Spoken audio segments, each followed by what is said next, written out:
Si tu ne vois rien, ne vois rien. Ce n'est pas parce que tu ne vois rien que tu n'as rien.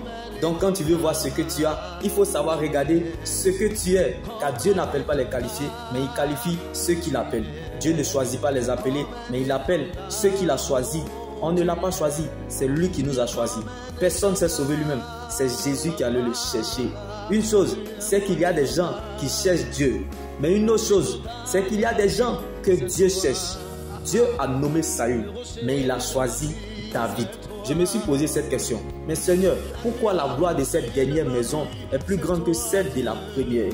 Et le Saint-Esprit me dit, la gloire qui attire le regard vers les hommes ne résiste pas longtemps, comme Dieu a rejeté Saül. Mais la gloire qui attire les regards vers Dieu, elle dure longtemps, comme les solides fondations posées par Dieu, comme David, subsiste et demeure éternellement. Comme David était sélectionné par Dieu, malgré qu'il était l'ami des moutons et le plus petit au milieu de ses frères.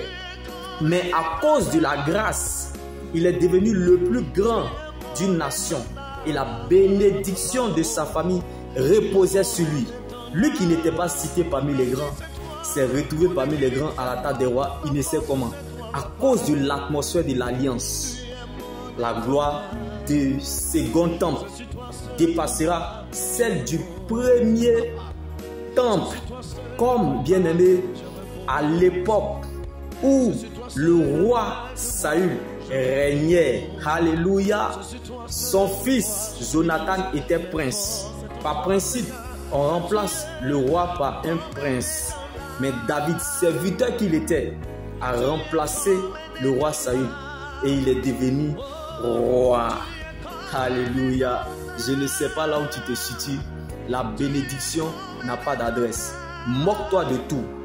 Mais sauf d'une personne qui a tout perdu, qui cherche et sert le Seigneur, qui a payé le prix, qui a tout laissé pour suivre Dieu. Accepte tout de perdre, même quand c'est le moment pour toi d'être rabaissé, mais refuse de perdre la présence de Dieu. Comme David s'est levé le matin berger, mais il s'est couché le soir avec une promesse de roi. Le désastre pour un être humain, c'est de perdre la vision de Dieu pour sa vie. Une vision sans action est un rêve. Et une vision sans discipline ne connaîtra jamais d'accomplissement. Si Dieu a consolé David, Dieu te consolera aussi.